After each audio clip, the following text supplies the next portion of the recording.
요한복음 4장 31절에서 38절 말씀입니다. 요한복음 4장 31절에서 38절 말씀입니다.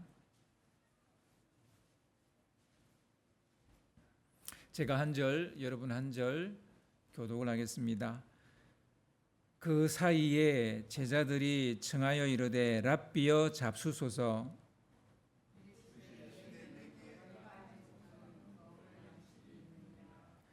제자들이 서로 말하되 누가 잡수실 것을 갖다 드렸는가 하니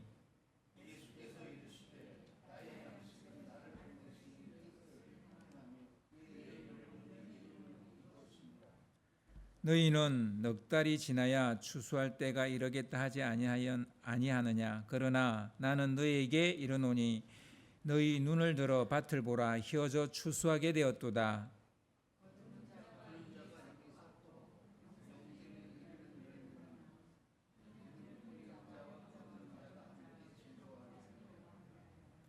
그런즉 한 사람이 심고 다른 사람이 거둔다 하는 말이 옳도다.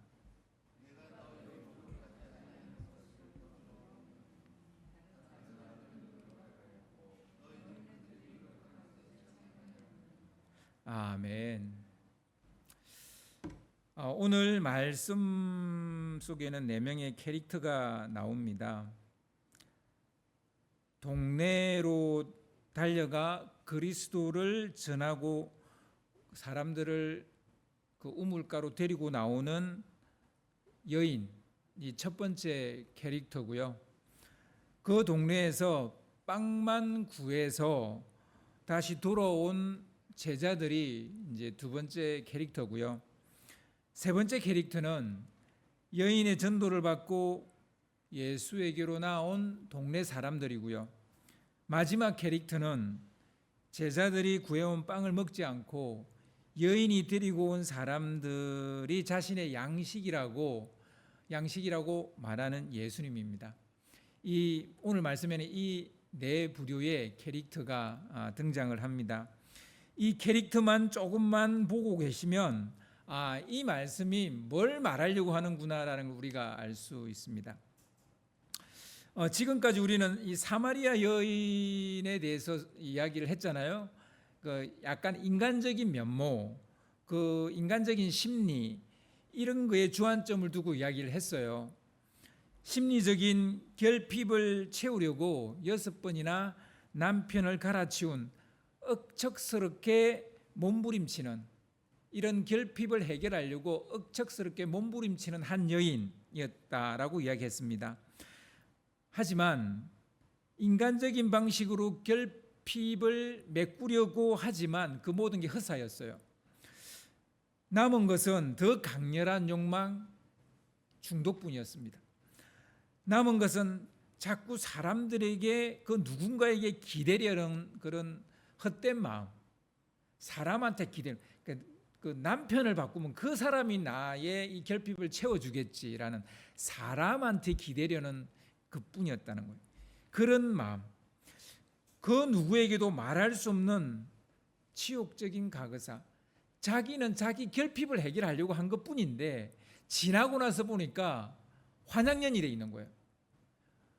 부정하고 음란한 여인이 되어져 있는 거예요. 그러니까 치욕적인 과거사만 남는 거예요.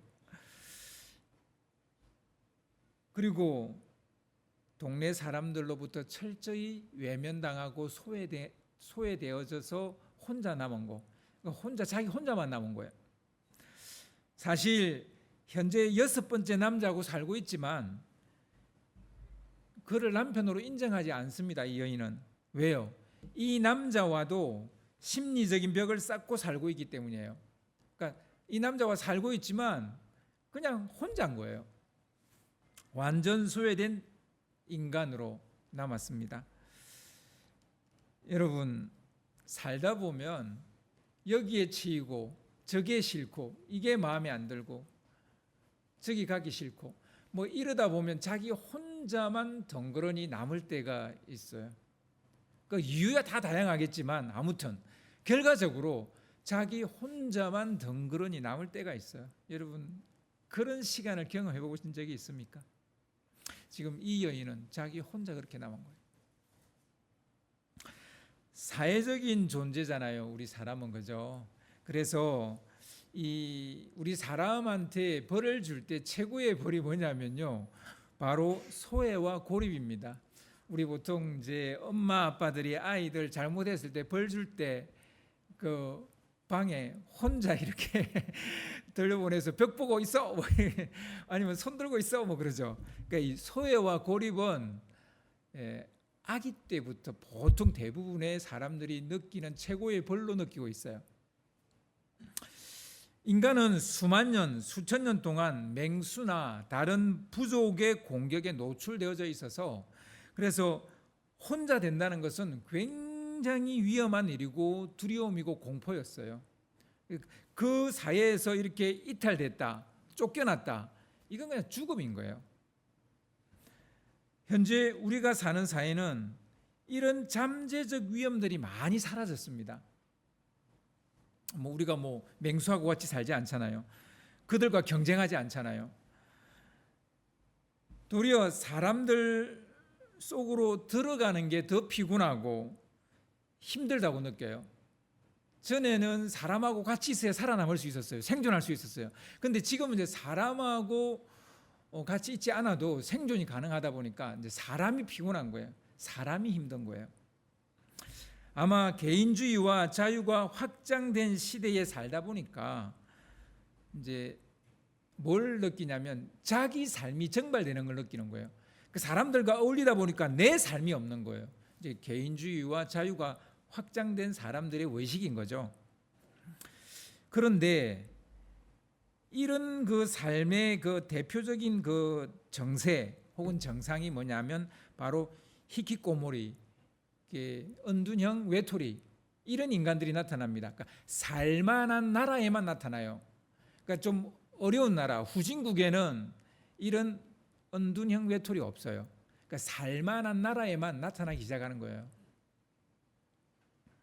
사람마다 다르긴 하겠지만 혼자 있어 보면 혼자 있는 게 있을만 해요. 혼자 있어도 그렇게 불안을 느끼지 않는 거예요. 이래도 되나 싶을 정도로 너무 편안하고 좋은 거예요. 혼자 있는 게. 말이 안 되는 소리인데요.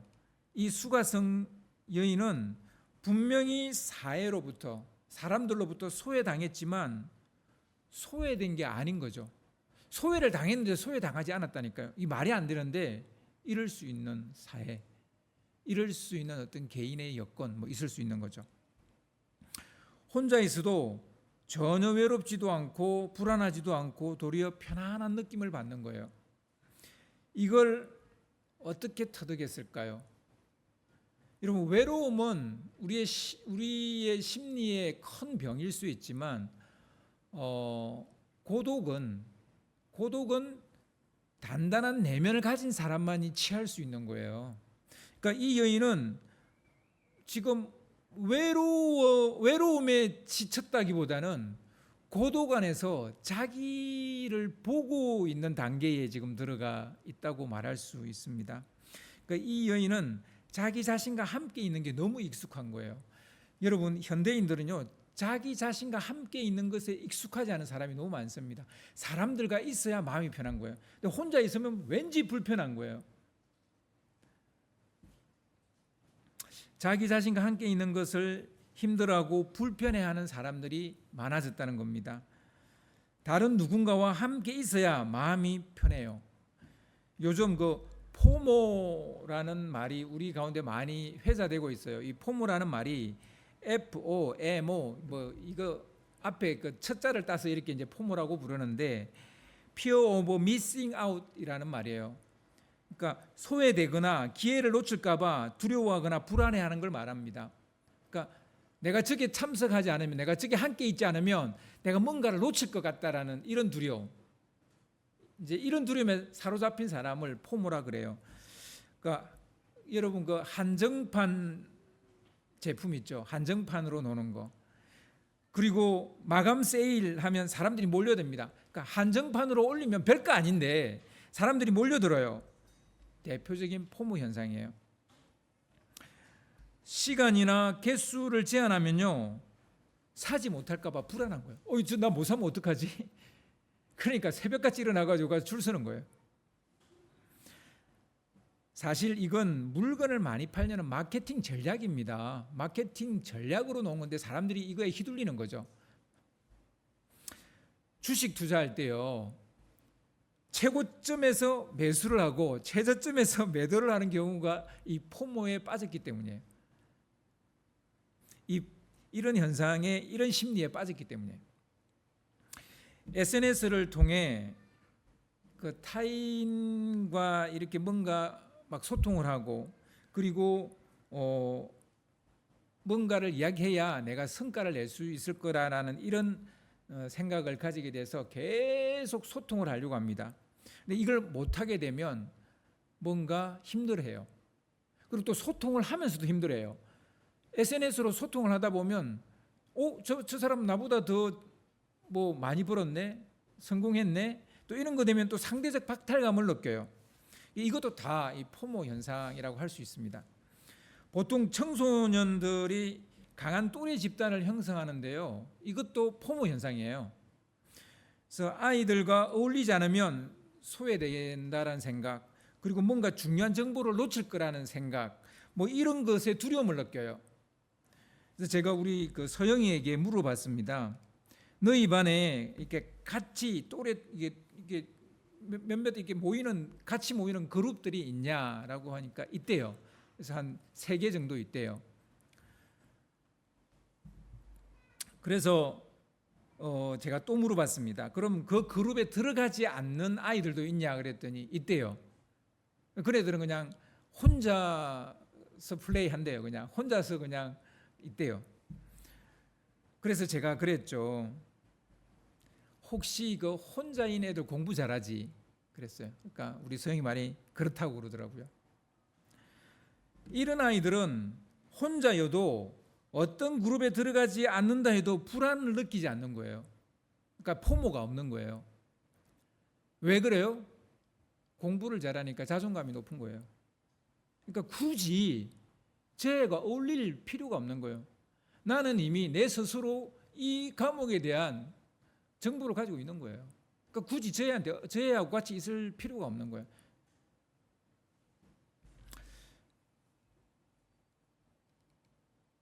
이런 그 아이들이 있는 것처럼 어른도 똑같습니다. 뭐 계속 누구를 만나야만 마음이 편한 사람, 그 사람하고 만나면 뭐 돈 벌 수 있는 뭐 정보를 얻을 것 같고 내 길이 열릴 것 같은 정보를 얻을 것 같죠. 내면이 단단하지 않아서 그런 거예요. 자기 자신과 함께 있는 것에 익숙하지 않은 거예요. 그러니까 자기 혼자 있어도 마음이 편해야 되는데 왠지 불안해. 뭔가를 놓친 것 같아. 그리고 사람을 만남으로 해서 자기 시간만 뺏기는 거예요. 계속. 내면이 단단하지 않은 사람은 혼자 있기도 힘들고 혼자 있으면 불편해요. 혼자 있는 것을 죽도록 싫어하는 사람은 사교성이 좋을 수도 있어요. 그러니까 사교성이 좋아서 그럴 수도 있어요. 근데 실은 그 자기 정체성이 없거나 자존감이 낮거나 자기 자신과 함께 있는 것이 불편해서 그럴 수도 있다는 거예요. 이런 사람은 남에게 기대는 걸 좋아합니다. 그래서 어울려야만 되는 거예요. 스스로 혼자 서지 못하기 때문에 또래 집단과 어울릴 수밖에 없는 거죠. 사마리아 여인은 내재된 결핍을 해결하려고 인간적인 몸부림을 수도 없이 쳤습니다. 그러나 이런 몸부림들은 약이 되지 않고 독이 됐어요. 본인의 의사와 상관없이 점점 소외되고 오해와 편견만 쌓여갔습니다. 급기야 여인은 완전히 혼자가 되어버렸어요. 그런데 이상하리만큼 혼자 있는 게 그리 불편하지가 않은 거예요. 이제 남편에게 기대고 싶지도 않은 거예요. 6번째 남자하고 사는데 그 남자가 뭘 하든 무슨 짓을 하든 뭐라고 하든 크게 관심도 없고 그냥 기대도 없는 거예요. 그러니까 그 누구에게도 기대고 싶은 마음이 이제 없는 거예요.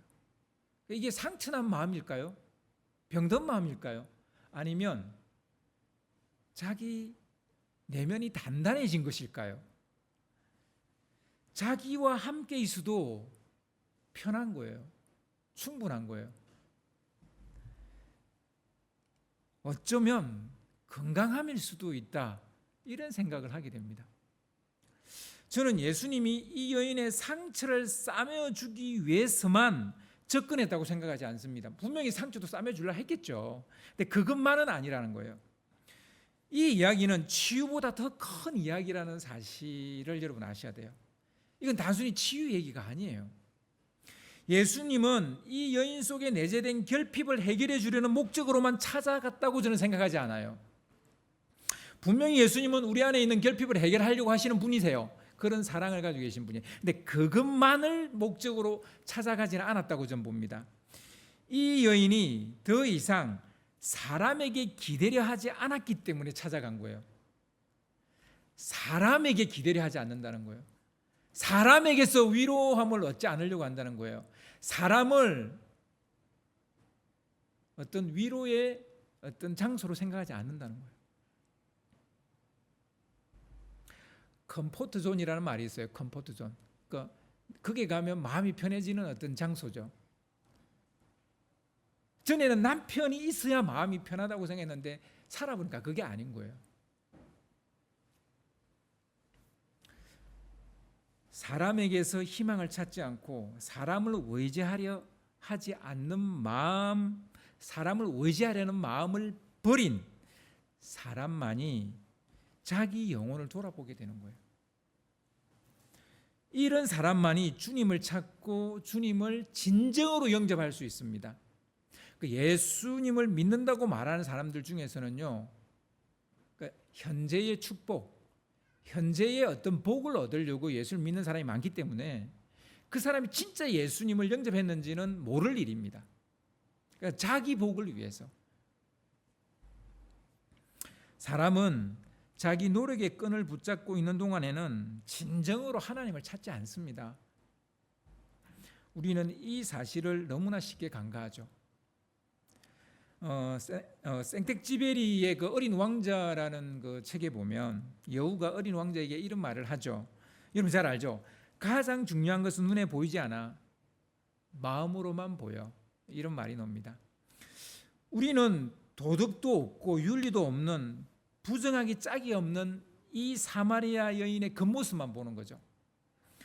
그러나 예수님은 새로운 차원의 것을 받아들일 준비가 된 사람으로 이 여인을 보는 거예요. 이 여인은 새로운 차원을 받아들일 마음의 준비가 된 여인이에요. 그런데 우리 눈에는 부정한 여인, 환양연, 음란한 여인, 뭐 이런 식으로 이 여인이 보인다는 거예요. 그러니까 예수님과 우리가 사람을 보는 눈이 다르다는 걸 알 수 있죠.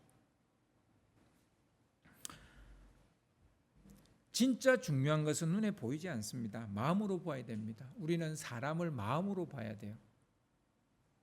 우리는 너무나 1차원적인 시선으로 사람을 보고 있지 않나, 우리 자신을 돌아볼 필요가 있습니다.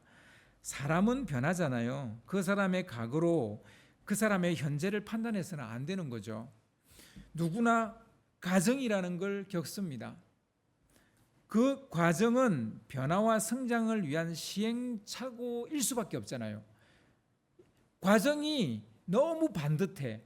그 사람 성장할까요? 안 할까요? 안 합니다. 그러니까 과정이 굉장히 들쭉날쭉이야. 진짜 시행착오야. 그러니까 이 사람은 성장하게 됩니다. 예수님은 이 여인에게 물 좀 달라 했잖아요.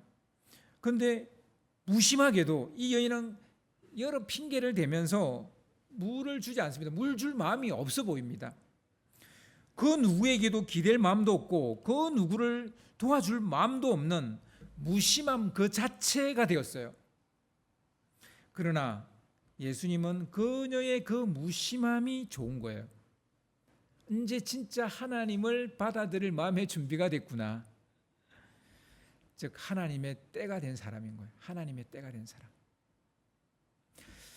그런데 예수님은 그럼 이 무심, 그러니까 정말 격렬한 그 삶의 그 억척스러움을 뛰어넘어서 무심함에 도착한 이 여인을 어떻게 바꿨을까요?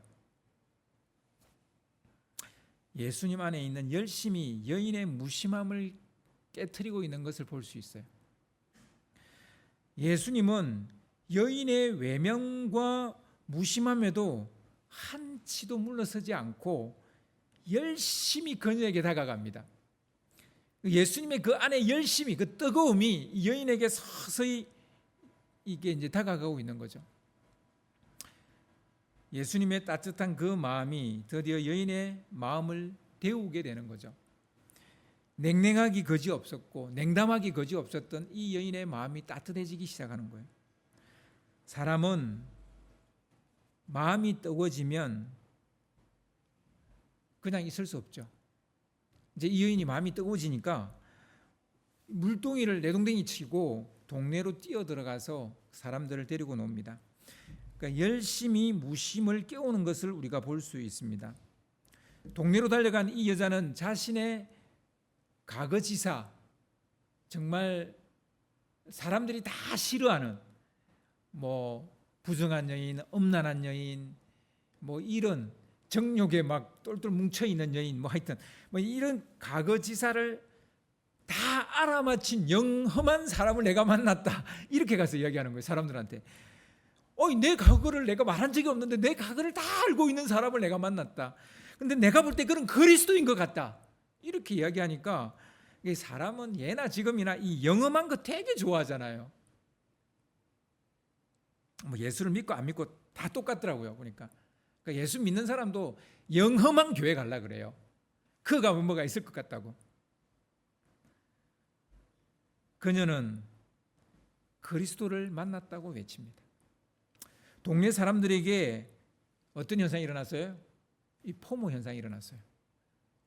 지금 내가 안 가면 뭔가 놓칠 것 같으니까 막 우르르 다 모여서 예수님께로 가는 거예요. 사람 참 이상하죠, 그죠? 그러니까 막 뭐 하나라도 놓칠까 봐 불안해서 막 불이 나게 막 달려옵니다. 그들은 예수께 나와서 그의 말씀을 듣습니다. 그 앞에 머물러 있으면서 그들도 마음이 뜨거워지기 시작. 이 사람들도 냉담하기 짝이 없잖아요. 그런 사람들이었잖아요. 예수님은 그들의 요구대로 이틀이나 더 머물면서 말씀을 전합니다. 사마리아에 믿는 자의 수가 많아졌다, 이렇게 오늘 말씀은 기록하고 있습니다. 2024년 그 통계 자료에 따르면 우리나라의 무종교 인구가 63%나 된다고 합니다. 그러니까 기독교, 불교, 뭐 또 뭐 우리 가톨릭, 뭐 하여튼 그 외 뭐 종교 다 합쳐도 48%밖에 안 되는 거예요. 그러니까 무종교인이 63%라고 그렇게 설문에 답했다니까요. 세계에서 가장 빠른 속도로 탈종교화 되어지고 있는 나라랍니다. 1등이래요. 우리나라 1등하는 거 되게 많아요. 그 중에 하나가 탈종교화도 1등이에요. 특별히 요 몇 년 사이에 탈종교화가 굉장히 빠른 속도로 일어나고 있답니다. 사마리아 여인처럼 삶이 너무 고달프고 사람들에 치여서 무심한 사람들이 늘어난다는 거예요. 그러니까 하나님한테도 무심하고 사람들한테도 무심하고 나 외 모든 것에 그냥 무심한 거예요. 이들을 누가 바꿀 수 있을까요? 이들을 바꿀 수 있는 것은, 이들의 마음을 바꿀 수 있는 것은 마음뿐입니다. 어떤 마음? 따뜻한 마음, 열심입니다. 열심. 열심이 있는 사람만이 무심을 깨울 수 있는 거예요. 제자들이 동네에서 먹을 것을 구해서 이제 우물로 이렇게 돌아오잖아요. 그 이제 뭐 이렇게 싸들고 왔으니까 잡수세요, 예수님 잡수세요라고 이야기했는데, 근데 예수님 먹지 않겠다는 거예요. 32절을 보면, 오늘 본문 말씀 32절을 좀 띄워주세요.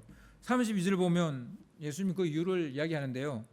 이르시되 내게는 너희가 알지 못하는 먹을 양식이 있느니라. 제자들이 알지 못하는 먹을 양식이 있다는 거예요. 이 양식이 뭘까요? 뭘 꼼쳐뒀어요? 단도직입적으로 말할게요. 이거는 비유입니다. 지금 급하게 해야 될 일이 생겼다는 거예요. 밥보다 더 중요하고 시급한 일이 생겼다는 그 얘기예요. 34절을 보면 예수님이 직접 그 양식이 뭔지를 설명하고 있는데요. 34절입니다. 예수께서 이르시되 나의 양식은 나를 보내신 이의 뜻을 행하며 그의 일을 온전히 이루는 이것이니라. 이게 지금 예수님의 양식이라는 거예요. 예수님은 물동이를 내동댕이 치고 동네로 뛰어들어간 이 여인이 사람들을 데리고 올 것이라는 걸 확고하게 믿고 있었던 것 같아요. 사람들에게 말씀을 가르칠 걸 생각하니까 배가 안 고픈 거예요. 배가 고팠지만 그들에게 복음 전해야 하니까 참았다라는 그런 말이 아니에요. 자기가 해야 할 일에 너무 몰입하게 되면 배고픔을 못 느끼게 된다는 그런 얘기입니다. 무엇이든 간에 그 무엇에 몰입해지면 행복해집니다. 그 행복 호르몬 여러분 아시죠? 행복 호르몬 뭐 종류가 여러 가지인데 그 중에서도 이제 뭐 몇 개 말하면 도파민이나 세로토닌이나 옥시토신이나 엔돌핀 뭐 이런 게 이제 행복 호르몬인데요. 근데 이게 이제 뇌에서 분비되면 이게 이제 우리 마음을 기쁘게 해버리기 때문에 다른 감각이 마비돼 버립니다. 배고픔을 못 느끼는 거예요. 말씀 전할 것에 몰입을 하니까 이런 호르몬, 행복 호르몬이 예수님 뇌에서도 나왔어요. 그래가지고 이 배고픔을 못 느끼는 거예요. 직장에서 하는 일이 너무 좋으면 퇴근 시간에 크게 구애받지 않습니다. 이런 인간이 있냐 싶지만 있어요. 최근에 우리 전홍재 청년이 이제 취업을 했어요. 근데 이제 첫 주 다니고 저한테 그런 얘기를 하더라고요.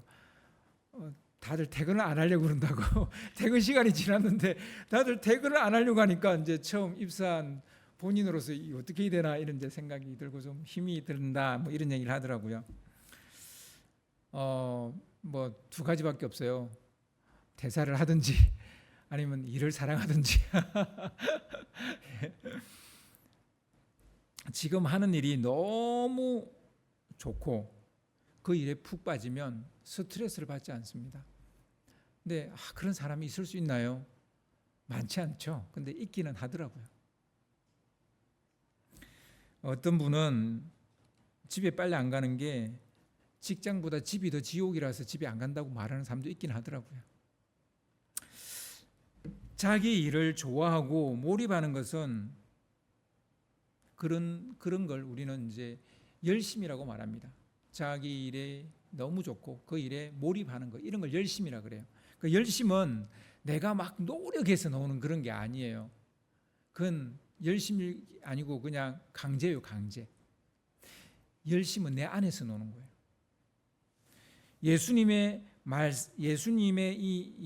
말씀 전할 이 열심이 얼마나 강했던지 배고픔을 못 느끼는 거예요. 여러분 이런 경험 해보셨어요? 어떤 일에 몰입을 하게 되면 시간 가는 줄 모르는 거예요. 배고픈 줄도 모르는 거예요. 보통 아이들이 놀 때 이와 유사한 그 패턴을 보이는데요. 놀이가 재미있으면 해 떨어지는지도 몰라요. 그리고 배고픈 줄도 몰라요. 우리는 열심을 너무 무겁고 진지한 단어로 생각하잖아요. 열심. 뭐 열심이란 말만 들으면 막 그때부터 머리 아파지죠.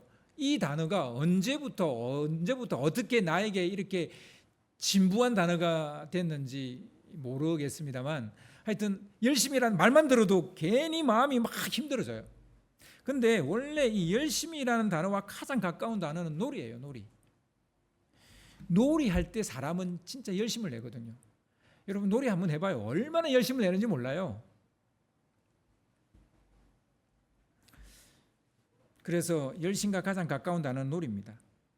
여러분 뭐 직장이든 혹은 우리 지금 예배든 놀이 같아야 돼요. 너무 몰입해서 시간 가는 줄 몰라야 돼요. 근데 목사님 언제 설교 끝나시나? 벌써 12시 1분인데 언제 설교 끝나시지? 놀이가 아니라 지금 일이죠. 일. 예배가 일이 된 거죠. 하나님을 기쁘시게 하는 신앙과 하나님을 기뻐하는 신앙은 다릅니다. 우리가 종종 하나님을 기쁘시게 해야 됩니다, 이런 말 많이 써요. 근데 이거 여러분 좋은 말 아니에요. 하나님을 기뻐해야 됩니다. 그 하나님 앞에서 그냥 하나님 앞에 너무 좋아가지고 하나님 앞에서 막 조살조살 막 하나님께 이야기하고, 그게 기도죠.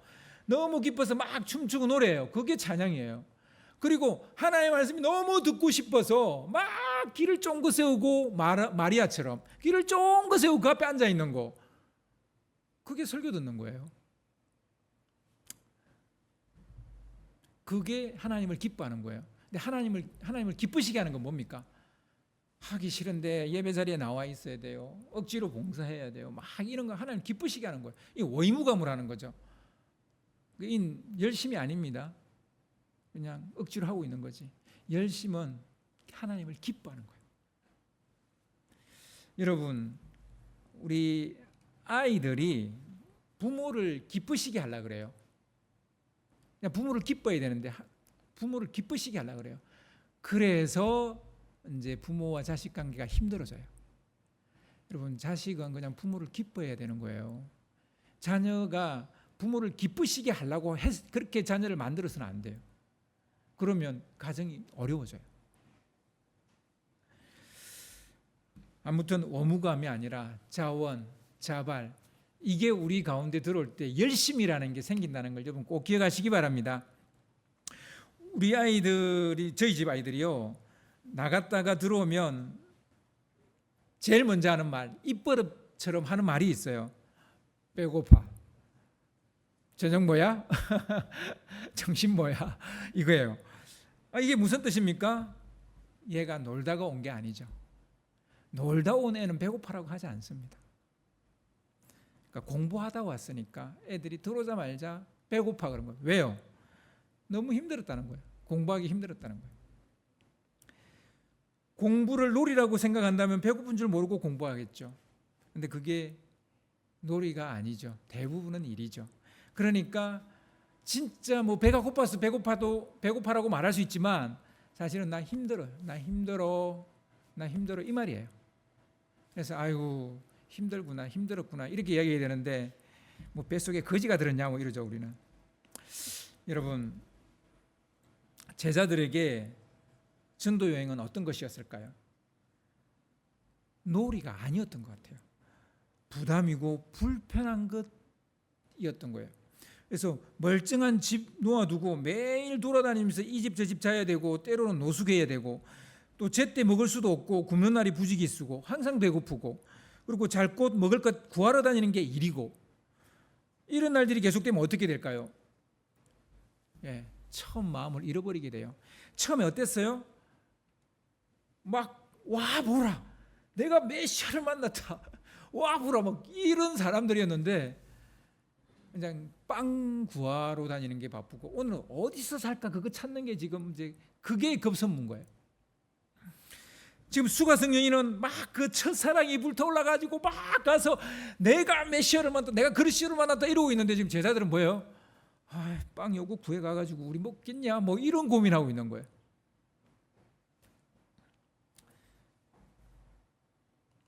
여러분 지금 어떻습니까? 여러분 어때요? 제자들처럼 입에 풀칠하기 위해서 빵밖에 보이지 않는 사람이 됐습니까? 아니면 수가성 여인처럼 그리스도만 보입니까? 빵만 보입니까? 그리스도만 보입니까? 이렇게 제자들처럼 되면 하나님의 때, 하나님이 주신 기회, 타이밍 이런 거 보이지 않죠. 빵만 보이죠.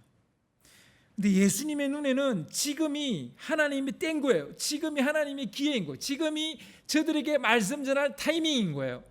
그러니까 빵이 보이지 않는 거예요. 예수님은 빵이 보이지 않고 뭐가 보이냐? 여인들이 데리고 올 사람들이 보이는 거예요.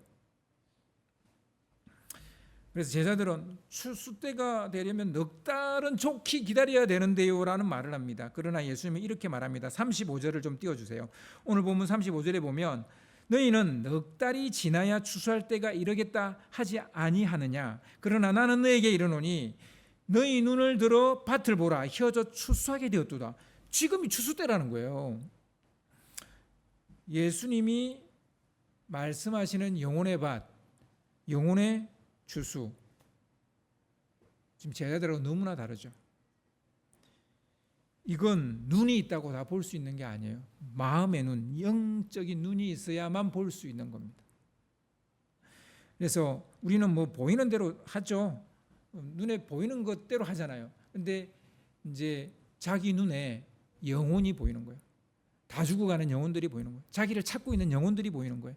그러면 그것을 위해서 뭔가 준비하는 거죠. 근데 매일 먹고 사는 문제만 보이는 사람은 그것만 하게 될 거예요. 그럴 수밖에 없죠. 보이는 대로 하니까 사람은. 현대인들이 참 힘들어하는 것 중에 하나가, 불편해하는 것 중에 하나가 뭔지 아십니까? 현대인들이 되게 불편해하는 거, 따분함입니다. 따분함. 그러니까 넉 달을 기다리기에 따분한 시간이죠. 현대인들은 이 따분함을 해결해 줄 최고의 것을 손에 쥐고 있습니다. 뭡니까? 스마트폰이죠. 터치만 하면 신세계가 펼쳐집니다. 그러니 연신 터치하는 거예요. 하지만 스마트폰이 따분함은 해결해 주는데 더 큰 그 이상의, 그 따분함 그 이상의 피해를 우리한테 줍니다. 그게 뭐냐면 경험의 종말입니다. 경험의 종말. 직접 몸으로 뛰는 삶이 사라져 버렸어요. 불편한 일을 하지 않으려고 합니다. 그러니까 편한 일만 하려고 합니다. 우리는 이런 편안함에 습격을 당하고 있어요. AI 컴퓨터와 로봇이 빛의 속도로 우리 인간 삶 안으로 들어오고 있습니다. 이제 더 편안한 세상을 우리는 맞이하게 되겠죠. 그런데 사람들이 편해지면 편해질수록 이상하게 더 불행해지는 거예요. 삶의 보람과 의미를 더 느끼지 못하는 거예요. 자살을 하는 거죠. 그 어느 시대보다 불편함을 감수해야 되는데 그 불편함이 다 사라지니까 행복도 같이 사라지는 거예요. 힘든 일도 해야 돼요. 배도 고파봐야 돼요. 따분함도 느껴봐야 돼요. 따분함과 싸워봐야 돼요. 그래야 내 내면이 단단해진다고요. 그래야 불편한 일도 내가 뚫고 나갈 수 있게 되는 거예요. 내가 서야 될 자리에 서 있을 수 있고, 내가 다니는 직장에서까지 견딜 수 있고, 내가 해야 될 일들을 감당해낼 수 있게 되는 거예요. 그런데 이 따분함을 이기지 못해가지고 편안함을 찾아가다 보니까 자기가 할 수 있는 일이 아무것도 없는 거예요. 그러니까 히키코모리가 되는 거예요. 언둔형 외톨이가 되는 거예요. 제자들은 속으로 이런 생각을 했을 겁니다. 전도 하고 싶죠. 그런데 뭐 해도 뭐 결실을 맺지 못하니까 이거 해야 되나 싶고 뭐 이런 생각 드는다, 이런 걸 아마 속으로 생각했을 거예요. 그러나 주님은 그런 제자들의 마음을 아시고 이런 말씀을 하십니다. 36절을 보시면요, 거두는 자가 이미 싹도 받고 영생에 이른 열매를 모으나니 이는 뿌리는 자와 거두는 자가 함께 즐거워하게 하려 함이라. 뿌리는 자도 거두는 자도 함께 즐거워할 거라고 말합니다. 결실이 없다고 부담 가지지 말라는 거예요. 뭘 하나 뭘 안 하나 어차피 시간은 흘러갑니다. 시간은 어차피 흘러가요. 그래서 지금 할 수 있는 일을 찾아야 합니다. 어차피 시간은 흘러가니까 그냥 스마트폰만 붙잡고 막 연신 터치만 하고 있을 게 아니라 뭔가 의미 있는 일, 뭔가 가치 있는 일. 스마트폰이 제일 편하네요. 제가 지금 보니까, 지금 살아보니까 지금 제일 나를 편하게 만드는 게 스마트폰이에요. 그러면 뭘 제일 멀리 해야 될까요? 스마트폰입니다. 그리고 불편한 걸 해야 돼요. 몸을 쓰는 거, 달리기, 운동, 걷기, 그리고 남 돕기, 현장에 와서 예배 드리기, 이런 불편한 걸 해야 이 시대에 살아남을 수 있습니다. 그러니까 편안한 걸 찾아가기 시작하잖아요. 다 죽습니다. 우리 몸도 죽고 우리 영혼도 죽습니다.